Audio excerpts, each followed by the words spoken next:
ako tebe. Još nijednu takvojcu draga i sokaka mom.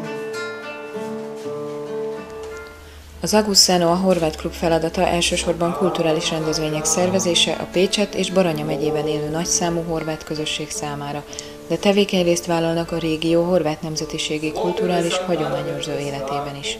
Maga az intézmény, maga a horvát klub, azon felül, hogy maga is rendezvényeket szervez, rendez, elsősorban logisztikai feladatokat lát el.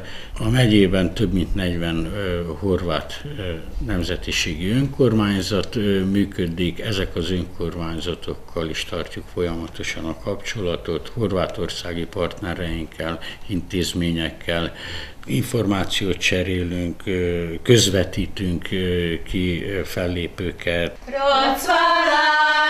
A klub a nemzetiségi támogatások keretében kiállítások megrendezésére pályázott. Legújabb tárlatuk a Pécs környéki horvát települések érdekességeibe enged bepillantást.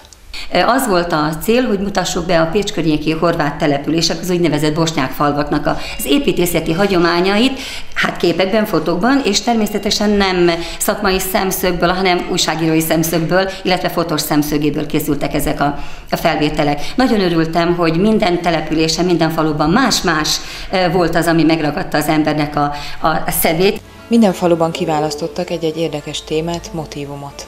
Németi, ott volt az a nagy templom, ami itt ennek az egész környéknek tulajdonképpen a hitéletét szolgálta. Ott például azt néztük, hogy alakult a vallási élete ezeknek az embereknek, illetve ennek a településnek és a környező településeknek.